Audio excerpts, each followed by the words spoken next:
والمكرم وأساء معهد دار السلام علم الدين، والمكرم مدير كلية المعلمين الإسلامية، والمكرم كافة المدرسين، والمكرم رجال هيئة التحكيم. ويا أيها الإخوة الأحباء، بسم الله الرحمن الرحيم. السلام عليكم ورحمة الله تعالى وبركاته.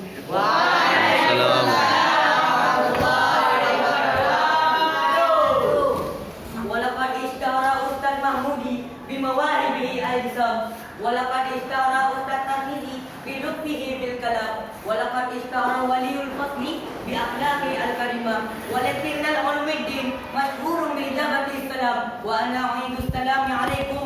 السلام عليكم ورحمة الله وبركاته. وعليكم السلام ورحمة الله وبركاته.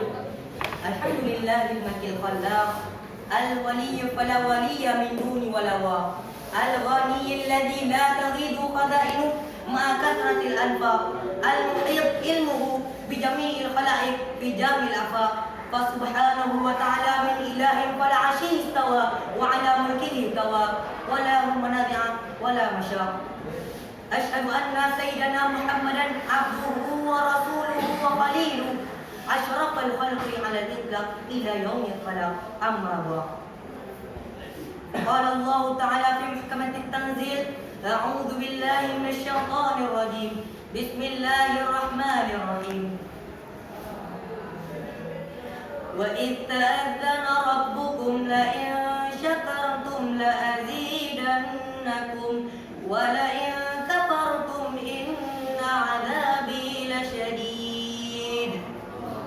فاعلم أيها الإخوة أن الله جل جلاله وأنعم علينا بنعم كثيرة وعظيمة، ونعم خاصة مثل نعمة الإيمان والإسلام، ونعمة العلم والعقل، ونعمة الرزق والصحة والسلامة، ونعمة الأكل والشرب والنوم وغير ذلك من النعم التي لا تعد ولا تحصوها.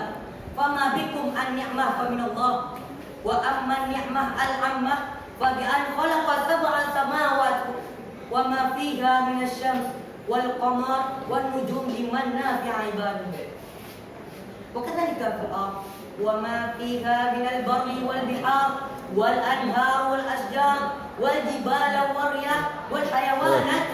فوجب علينا أيها الإخوة أن نشكر ربنا على هذه النعم المغفورة.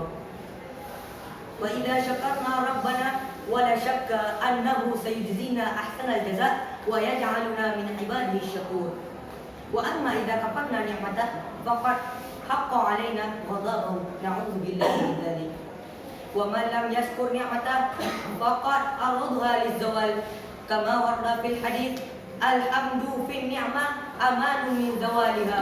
وقال شعير: إذا كنت في نعمة فرعها فإن المعاصي تزيل النعم، وهم عليها يشكر إله فإن الإله سريع النقاش. يا معشر المسلمين رحمكم الله، وإذا أتانا السؤال: ما معنى الحقيقي من كلمة الشكر؟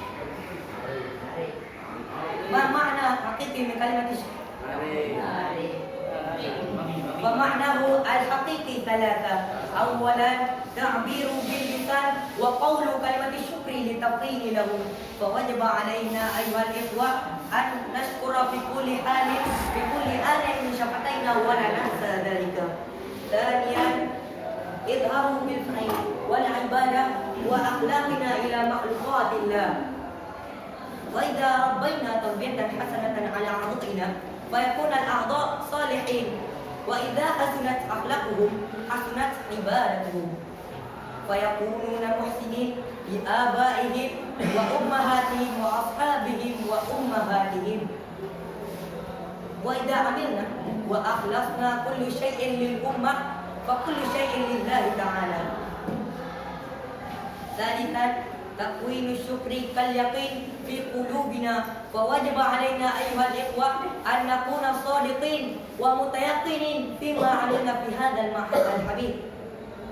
قبيل أن أختتم كلامي أنا أود أن أغني غناء لتركية شكرنا إلى الله تعالى، وإن شاء الله يسهلنا في الامتحان ويأتينا بالنجاح، كما قال آدم في غنائه: احفظ القلب ولا تجعل واسخا احفظ القلب الفانوس في الحياة احفظ القلب ولا تجعل واسخا احفظ القلب الفانوس في الحياة أكتفي بهذا القدر وما كان من حق فذلك من الله وما كان من خطأ أو نسيان فذلك من عند نفسي نترككم في رعاية الله والأمن ونرجو لكم التوفيق والهداية والرضا والعناية السلام عليكم ورحمة الله